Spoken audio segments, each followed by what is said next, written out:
And here I'm back with a video lecture, and today we are going to discuss the joint movement terminology.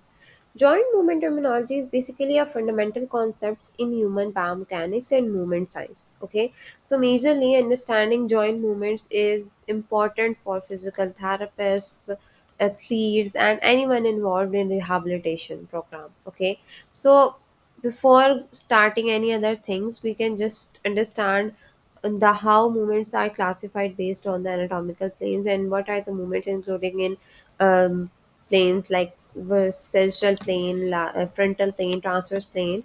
Movements are what type of movements and what are the movements present in these planes. Okay, so the general concept of joint movement is basically when the human body is in an anatomical position, all segments are at 0 degree. Okay, we have discussed this before. Like your whole body, when you are performing or when you can form a anatomical position, so at that time all your body segments are at 0 degree. Okay, this is why that position is considered as a standard position or standard reference position. Okay, so any movement from this position is named based on direction of motion and is measured as the angle between the segment position and anatomical position. Okay, that means the movement that we are going to discuss in these topics like sagittal plane, transverse plane, or frontal plane, it is basically divided according to the change in angle, okay, between the body segment position and the anatomical position, like starting from the 0 degree and then continue till the movement is completed. Okay, so majorly we are going to discuss this.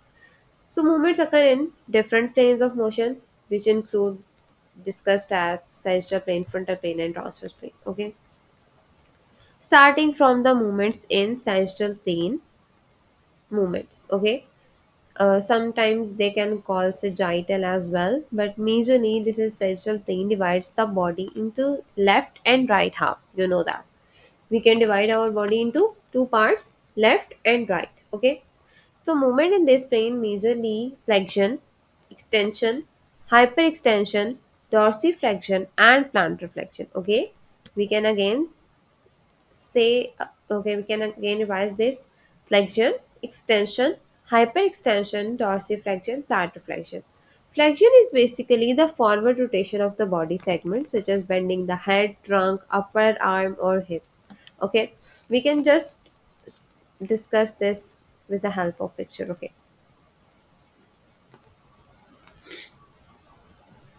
okay, this is the flexion of the body, okay, or arm majorly. This is the flexion of the arm. So what was happening here is basically starting from here, patient is performing the like you can consider yourself in an anatomical position, and then you can start performing your arm to the rise of the above the head. Okay, you can just perform the movement above the head. So this is the basically arm or shoulder flexion. Okay, so after that, extension is basically returning the body segment to the anatomical position. Okay, that means you have to come back from that position into normal anatomical position, that is called as extension. Okay, like in the flexion, consider yourself in the flexion position and then you can just move your hand back towards the anatomical position, that is extension.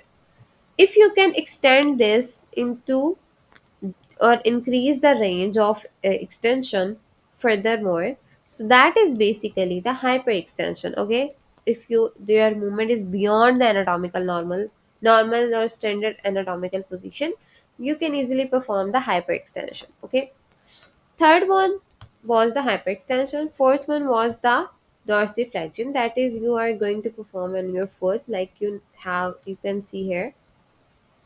What was the dorsiflexion? When your foot can be above from the normal neutral position, like your foot is placed on the floor. But when you can perform the dorsiflexion, your foot is slightly upward in direction. Your toes are pointing towards the sky, or you can say like that. pointing towards the uh, like majorly above towards the sky. Okay, and at the same time when you can put your, okay, we can just stay in the picture. Okay, and when you can come back from the neutral position towards the lower direction, okay, like the way you can perform something, or you can just in a toes position. Okay, you can just stand on your toes. This is majorly the position of your plant reflection. Okay, like dorsiflexion is bringing the foot upward, and plant reflection is bringing the foot downward or pressing the foot downward. This is majorly the movement of sensor plane. Plant reflection is like if you can press a gas pedal or something like that, you can just say that. You can just drive a car and something like that, so you can just put a pressure on any of the accelerator or something like that, so you can basically discuss like that. Okay, the second one was the plane movements in the frontal plane. Okay, so we can just open the pictures first. Okay, we can just discuss this with the picture help of pictures. Abduction, adduction, lateral flexion, elevation and depression, radial and ulnar deviation, inversion and eversion, pronation and supination. These are all the movements that is present in the frontal plane. And you know that the frontal plane divides the body into front and the back halves. So majorly what you have to do is abduction, when you can move away, when you can move your limb away from the body, or away from the midline, and adduction, moving a limb towards the midline. So that means this is the leg and majorly hip joint movement, and hip joint abduction is performing like that away from the midline, and when you can come back towards the midline, that is adduction. Okay, other than that, this is basically trunk rotation. Okay, the lateral trunk rotation on the right side, when you can perform like slight bend on your trunk or your on your upper body, on your chest or stomach, or your all of the rib cage region, you can, when you can perform this movement, or your body can sway like that on a lateral side or on the side. So that means on which side, that is named as right sided lateral flexion and left sided lateral flexion. So majorly this is also included in the frontal plane movement. The third one was the majorly we have discussed the elevation and depression. Elevation and depression is majorly depending on the, or majorly discussing in the shoulder girdle, when you can perform scapular movements. Okay, so here you can see that when the scapula is like slightly upward in direction, so that is called as elevation. When the scapula is slightly downward from its normal or standard position, that is called as depression. Okay, after that, this is the ulnar and radial deviation, when that you can perform on a wrist joint majorly. Okay, here is your wrist joint, so you can perform ulnar deviation on the side where your ulnar bone is present. So ulnar deviation is basically you can place your hand in a neutral position, and then you can perform the movement on the ulnar side, that is called as ulnar deviation.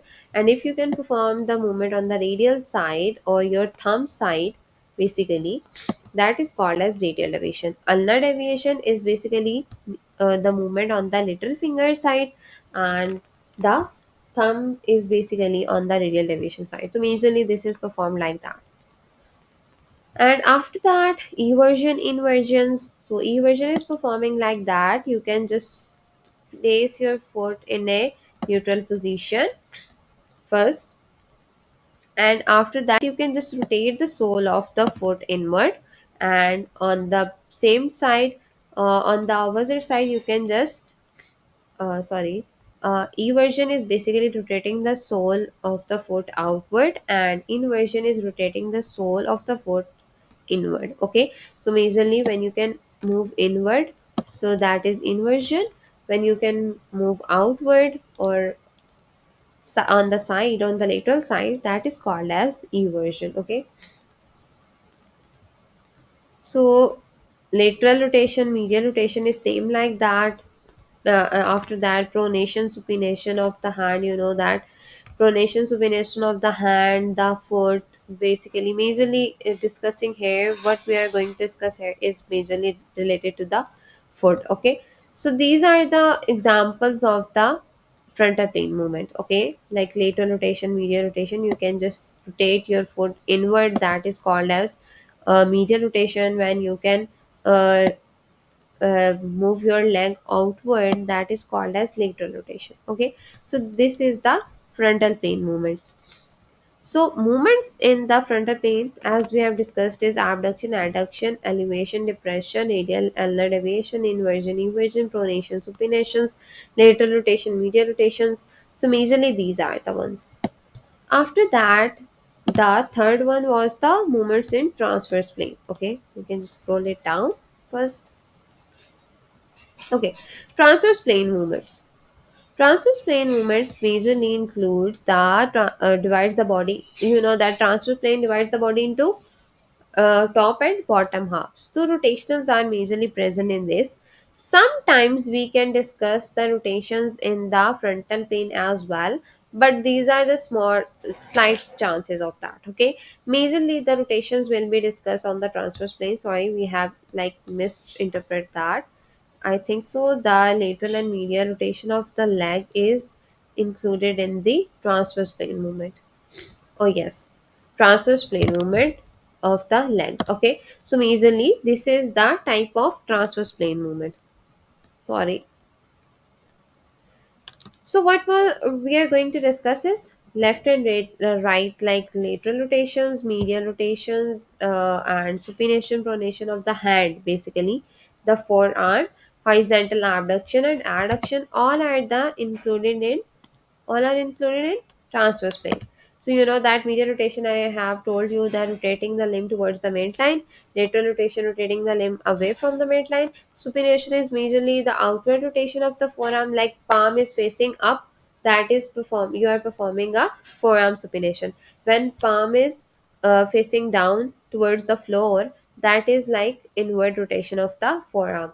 Horizontal adduction is like moving the arm or thigh from the front to the side. Majorly, that is called as horizontal abduction, and moving the arm or thigh from the side to the front is majorly adduction. These are the examples of the majorly transverse plane movement. Okay, so transverse plane include these movements. Other than transverse plane, there are other movements that we can just discuss like that. Okay. Other plane movements include the circumduction and diagonal movements. Circumduction is majorly when you can perform the combination of movements, flexion, extension, abduction, adduction, creating a cone shaped movement. Complete circle of your shoulder joint is basically called as circumduction. Any of the movement that has a combination of flexion, extension, abduction, adduction is basically the circumduction of that joint. Okay, diagonal movements, like human motion is, as you know, human motion is complex, so many movements occur diagonally across the planes, making exact classification difficult. So majorly you cannot say that these are the standard you can perform as a ADLs or functional activities of your daily livings. You can perform diagonal across different planes, you can perform movements in a multiple planes at the same time. So this is why you cannot say that these are the ideal moments, these are the moments that you have to understand, that you have to discuss. But human body is complex, human motion is complex, so you have to take care of every moment, every pattern in a different way. Okay, in a different patient you have to discuss the movement in different way, but these are the major classification you need to understand before starting any of the human motion. Okay, so understanding joint movements and classification is essential. That means for accurate assessment, the rehabilitation in physical therapy, everything related to physical therapy. So these movements help us to analyze majorly the motion patterns, like detecting the abnormalities, improve the functional performance. So this is very important in the physical therapy concepts. So thanks for watching. This is all for today. And if you have any query, you can ask in a comment section. Thanks for watching.